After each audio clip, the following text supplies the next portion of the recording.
I love the winter in Chicago because the cold weather really brings us together.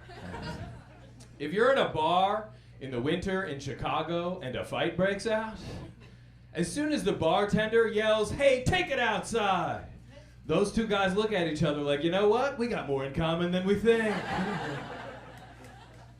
I do like Chicago. I've been traveling a bunch, and I love Spirit Airlines. People talk smack about it.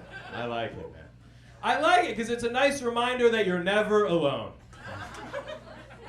It's an entire plane full of people doing equally bad in life as you. And that's special, right? It's special because it's very specific. It's like, okay, we're all doing well enough to be off the Greyhound, but just barely.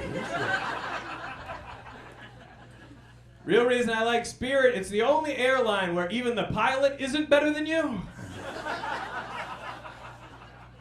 Every other airline, you get off the plane, pilot's right there for you to thank them. On Spirit, they're the first ones out. Because they have to get to their second job. Those guys, they're busy delivering Uber Eats from Chicago to Cleveland. They gotta get there before the food gets cold. Yeah? My favorite thing about flying Spirit, though, sometimes you fly a nice airline, they recognize somebody on the plane. Like, hey, we got a prize-winning author or a championship basketball team flying with us today. Spirit, it's a lot more attainable. They'll be like, hey, we got a guy who just beat a DUI. He is going to be your captain this afternoon. Keep the seatbelts on, we recommend. It is good to be out traveling, seeing family again. Those are my best memories as a kid, family vacations. It's just nice to get away from home, fight somewhere else for a little while, you know? Take the show on the road. Because my brother and I, we'd argue all the time. And it's different on vacation. Like yelling, "He pushed me," has a different vibe at Niagara Falls. Has been an interesting year. I turned 30 this year, and it's a weird age. Because not an accomplishment, but I do appreciate it. It's a weird age because I feel young. But my first ever job was as a paperboy. That's an ancient job.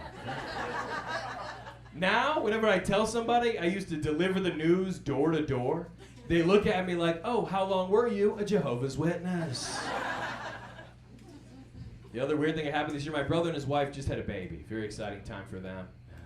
Nobody asked me. I wasn't ready, but they went ahead with it. They were excited. I'm not ready to be an uncle. I don't even know how to hold the baby.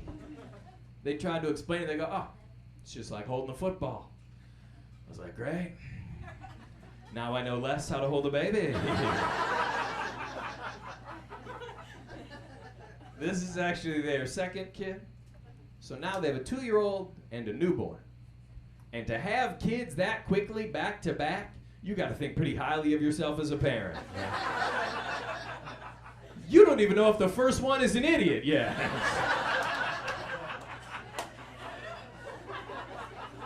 They're like, "Well, he figured out what sound the frog makes. I've seen all I have to see. Let's get some more of these geniuses out there."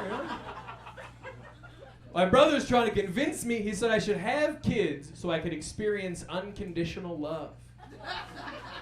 And if we're being honest, I like the conditions.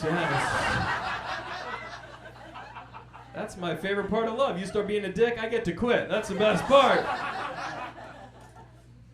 They aren't worried about my 2-year-old nephew. They think he might have OCD because he's very particular about where he puts all of his toys. They're nervous. I'd be thrilled. That is a self-cleaning toddler. Are you kidding? They didn't have a baby. They had a Roomba. That's awesome. I do think in general, as a society, we overvalue kids.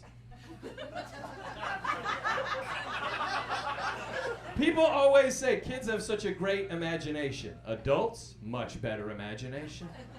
A kid will see someone pull a rabbit out of a hat, believe in magic. But that magician thinks his wife is still attracted to him, and that's imagination, really. Okay, good. No one here's a magician. That's how we find that out. Nobody tried to make me disappear after that. That's good. I do think I should like kids, especially babies. So on paper, they make good friends. They're not picky, right? I have friends that won't eat carbs. A baby will eat batteries if you let them. They don't care. Point is, there's no vegan babies. No baby has ever turned down breast milk. Like, do you have almond?